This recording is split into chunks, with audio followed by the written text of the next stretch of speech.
But in the short term, Liverpool are heading to Galatasaray. There is a press conference tonight, 7 o'clock on a slot, and a player will be up for this. And it is an interesting one, especially away against a team like this. You know, the famous welcome to hell banner, which would make it too welcoming, shall we say. But is a bit of a European distraction not the worst thing at the moment? Yeah, I guess it kind of just, well, again, we're talking about a distraction from, being top of the league at the moment. Like, it's not that bad, is it? But yeah, it's nice to maybe just change the mindset quickly. And I think what they will like as well is that Tuesday game, straight into it, no messing about. You don't have to kind of dwell too much on the fact that they got beaten on Saturday, and you can get it out of your system. But of course, it can be really difficult going there. It's it can be tricky with the atmosphere, and they do have some dangerous players. But I also think Liverpool have got miles more quality, and that they're capable of going to these big places in these tough atmospheres and winning as well. So hopefully they can, and it'll feel like, right, okay, Palace is done now, move on and keep going successfully in the Champions League, because it was a good start against Atletico Madrid, so you just want to build on that. Yeah, no doubts about it at all. And Peter's put, and I did want to ask you about this actually, stay safe in Galatasaray, Reds. I know a few of the lads that are going, and they've got to be in the stadium like 4 hours before, no power packs, no things. Like, it's still ridiculous the way away fans are getting treated, isn't it? It's a disgrace, and I think UEFA should be, if you are going to make it so difficult for fans to come to watch football in your stadiums, then you shouldn't be in UEFA competitions until you can guarantee the safety of those supporters. When you read those list of conditions that fans have got to go through, no toilets on the coaches, you've got to go there, like you say, hours and hours before. You can't have a power pack so that your phone might be dead by the end of the game. Who's doing this for fun? You're not going into battle as Liverpool supporters, and therefore it should be tough. This is supposed to be an enjoyable experience, and yet, we all think it's okay that they're being subjected to those conditions. I just think it's an absolute disgrace. And as I say, I think, you look at the issues Liverpool have had with French clubs and going over to France, and the way they've been beat up by police in Spain. If anything like that happens, these clubs should be under threat of bans, and they should be able to guarantee the safety, but also that it can be an enjoyable experience of supporters to go there. And UEFA don't give a hoot about that at the moment. And I just think it's just not right, and this really underlines it. I couldn't believe what I was reading when I saw what Liverpool had published around it. Yeah, especially in 2025, it is absolutely crazy. And Galatasaray, there may be some players that are well known for a few. Victor Osimhen, Leroy Sané, they do carry a few threats, don't they? Yeah, definitely. I mean, they're not kind of the Sané that you faced at Manchester City, that's for sure, or, the same with Icardi and same with Osimhen. But maybe Osimhen's still kind of in good shape, actually, at the minute, and probably the biggest threat. But, some of the others, maybe big names that are not at the peak of the career, you'd say, but still got quality, still got nous, and being roared on at home gives you that extra bit of legs as well at times, doesn't it? So Liverpool have got to be good, got to be wary, and I think they've got to put in one of the better performances they have this season. But they are more than capable of doing that, and I think they can, if they even play as well as they did in the second half at Palace, I think it will be enough to do it. So I still got confidence that they can go there and get something, and I think that not just get something, but get a win, and two wins from 2 out of the Champions League will be a good shape to be in. So I really do believe they'll do that. Yeah, fingers crossed for that. It was interesting. Galatasaray lost their opening game against Frankfurt 5-1 away, although Osimhen wasn't playing, and he only came on for 5 minutes back from injury. So we'll see if he plays in this one. But speaking of starting players, Federico Chiesa deserve a real chance in this one. It would be nice, wouldn't it? I mean, your only worry is that obviously up front, so well stocked there. I think Ekitike will come back in. Left-hand side, Gakpo only does a half of the Palace game, so he's fit and available. So, maybe he starts there, and then your right-hand side, are you really dropping Salah for this one? I'm not so sure, but, you'd like to think at the very least he's kind of first sub, because, God, he's earned it, and if you are going to start Salah in this one and you're trying to work him back excuse me, working back into form, then I don't think he should play more than 60.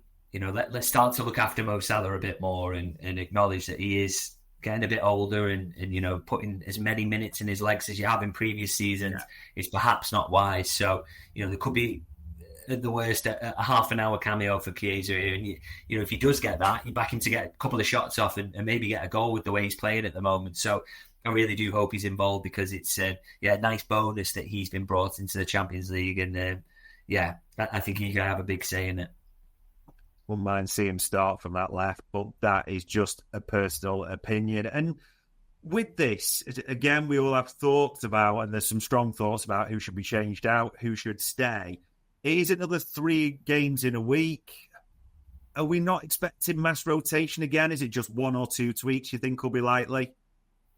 Yeah, it's just very honest lot, isn't it, to not make too many. But, I mean, in midfield, you can make a real argument to freshen it up and keep it strong. Without making too many, you could make wholesale changes in there and it'd still be very strong. And as we said, you've got Chiesa there knocking on the door in the forward line. You've got Ekitike to come in for Isak. There are changes to be made there that you can make. And again, Robertson may be in at left back. You should spoil for choice at right back, depending on what you do there. It's only really centre half where you'd say it's probably nailed on to be Canate and Van Dijk. So there are options there for him to make changes. I mean, maybe 3 at the max, but there'll be good changes and changes that you think will make the side just as strong. Yeah, you do fancy, as you say, Isak played a long time and Ekitike was suspended, so he'll come straight back in. I mean, in that forward line, a chance on Tuesday night that we could actually see both on the pitch, or do you think it is still going to be rotation time for these two just now? I think you've probably just with Isak's still not there, is he? So you've probably got to kind of always keep one of them in reserve and kind of, pairing them in a 2, I think, is for a time when you're in a point where they're both fully fit and firing, and maybe you start to tweak the formation and make things happen to get them both on the pitch. But I think at the moment you're always going to need the other one as a substitute because Isak can't do 90, and so it makes sense to just, Ekitike from the start in this one, I think, and then maybe 20 minutes of Isak off the bench, and then, maybe you do the opposite when it comes to the weekend game. Will be interesting to see. And I won't have to sort of name the whole team necessarily. The only 2 I'm going to really press you on is Florian Wirtz starting and who's right back? Yeah, tough. I mean,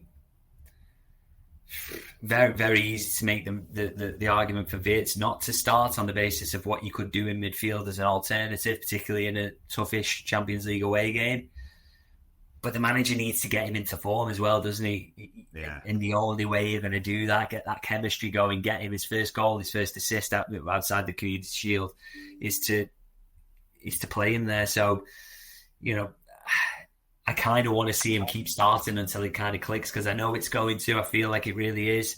But he's only going to get there with time on the pitch. So I would like to see Wirtz in there. And, right back, again, it's the same. Frimpong and Bradley are not in form at the moment, but they are going to get there. So the only way you're going to get them there is to give them the chance to show it. So, and I just think I want Szoboszlai to be rewarded by playing in midfield as well, by the way, because I think he's earned the right to play there at the moment. So, I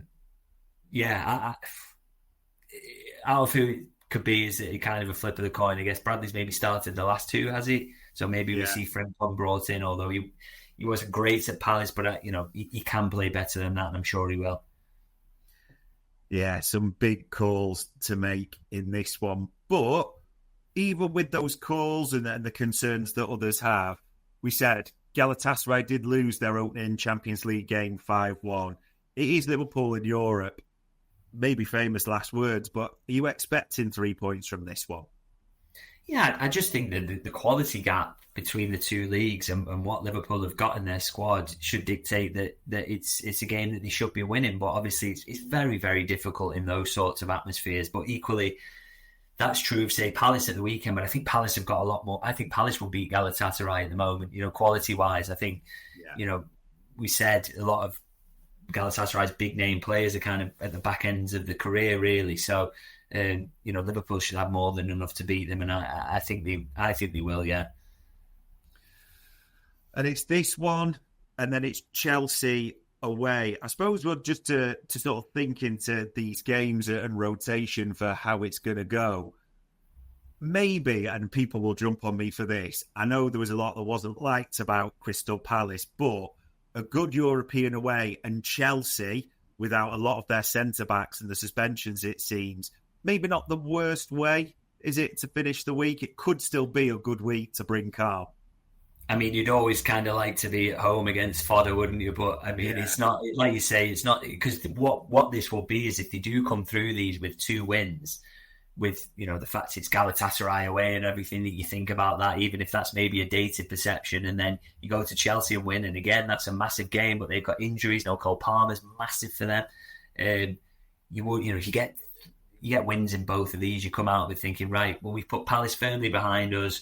We've got 2 really good wins there back to back, and we're in a really good position. And of course, they would then be in a good position in the Champions League, 2 wins from 2, and they would be top of the Premier League still, hopefully with an extended gap. So, it's important to get wins in these next 2, but they are set up quite nicely for Liverpool to do that.